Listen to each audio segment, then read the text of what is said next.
In this video, we will talk about the increase of tensions in Greenland involving the United States and the European members of the NATO. All that rhetoric of President Trump can even lead to a conflict between allies. Face any adventure with the stone bell from Tabell. This Wednesday, January 14th, a delegation from Denmark was in Washington, meeting with J.D. Vance and Marco Rubio to address a very delicate issue: President Donald Trump's pressure on Greenland. And after the meeting, the Denmark reading was direct. Trump wants to actually conquer Greenland.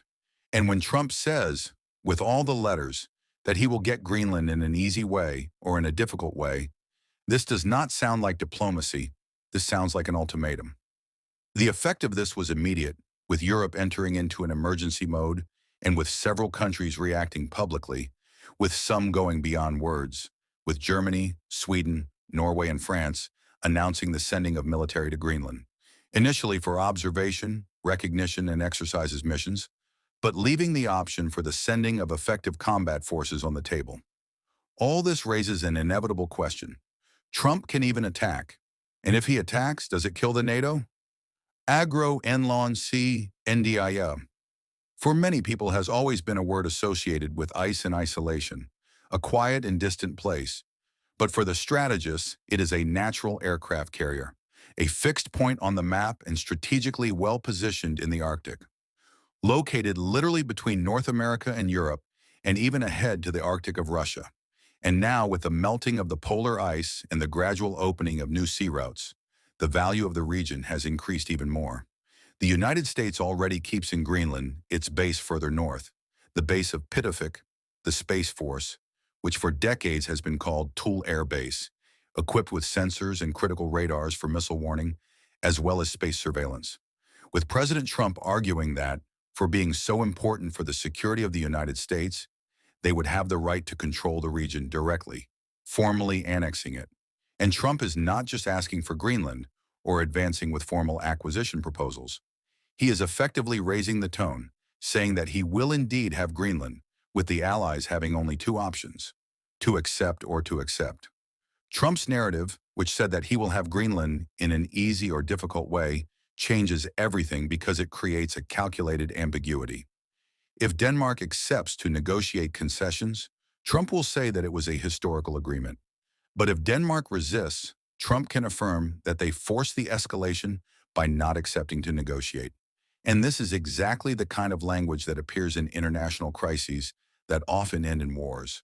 Greenland has autonomy with its own government and a recognized right of self-determination, but it is part of the Kingdom of Denmark, which means that when Trump says he wants control of Greenland in an easy way or in a difficult way, he is not saying that to an isolated island in the Arctic. He is saying that to an ally, a founding member of NATO, and a country with which the United States already has a military agreement involving Greenland. Through this agreement, signed in 1951, Washington can have the military presence it wants in the region. And in fact, the Americans have operated almost 24 bases on the island. And if Trump is so worried only with the national security of the United States, he can reopen all these bases because the security agreement is still in force. That's why it's very clear that Trump doesn't just want to increase the American military presence in the region, which is, as I said, something he can do at any time without crossing any red line and without violating any treaty or agreement. What Trump wants effectively is to replace the autonomy of Greenland by moving the force to Denmark to be able to annex the region. All this leads us to a crucial question. Can Trump really attack to get the force what he wants? Technically, yes. And the United States has full military capacity to easily and quickly dominate strategic points in Greenland. The problem there is not operational. The problem is political, institutional, and civilizational, because a military attack on an ally of NATO would be seen as the rupture of the international order. The reaction would be devastating, directly affecting the American reputation, alliances, economy, and strategic coherence, with the whole world starting to wonder, if the United States did this to Denmark, why won't they do it to me too? So a frontal attack is possible, but it is the type of option that explodes the board itself.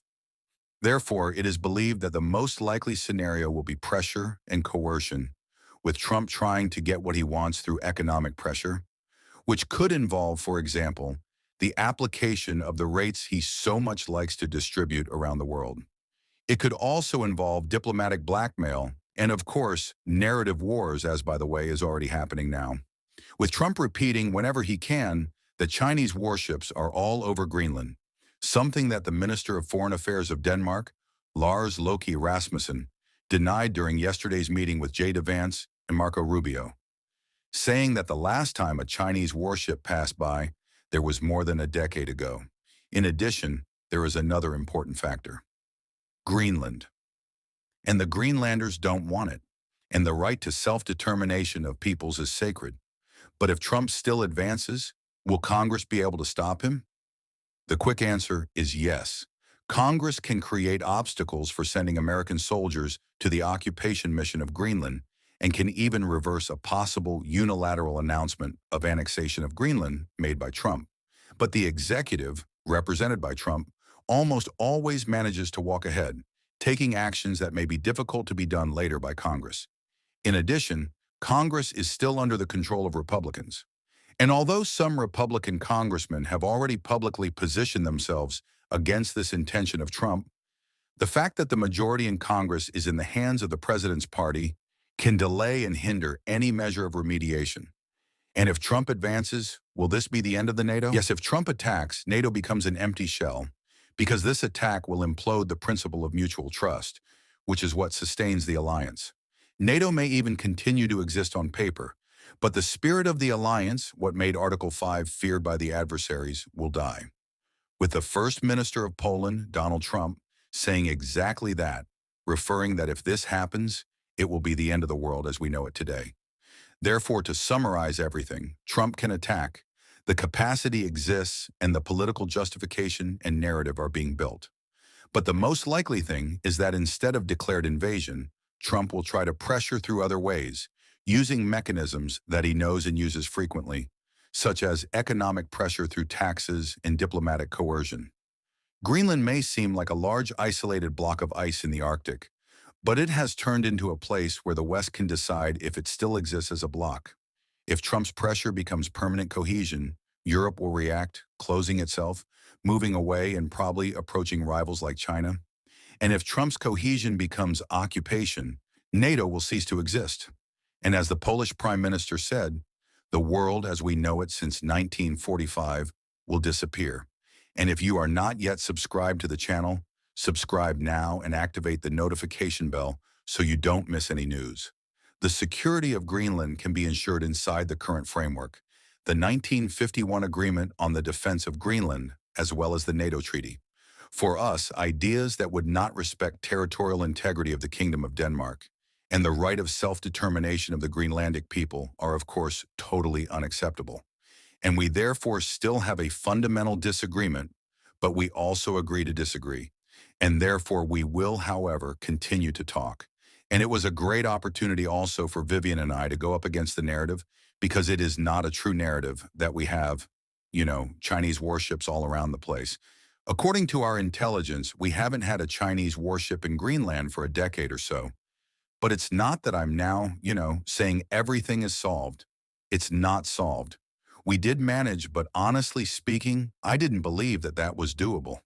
We didn't manage to change the American position. It's clear that the president has this wish, that of conquering over Greenland. We made it very, very clear that this is not in the interest of the kingdom. There's a government in Greenland with support from 3/4 of the Greenlandic population. The premier made it very, very clear yesterday that Greenland, for the time being and for a foreseeable future, will remain within the Kingdom of Denmark. And therefore, this is a common position that we want to work with our American friends and allies. But it must be a respectful cooperation, and it must respect the red line.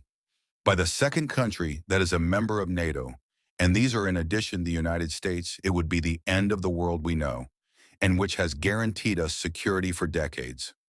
Not only us, but also guaranteed this world order based on NATO solidarity, which has stopped in the world, and above all in Europe, in North America, it has stopped evil forces related to communism, terrorism, or other forms of international aggression and attempts to break international order.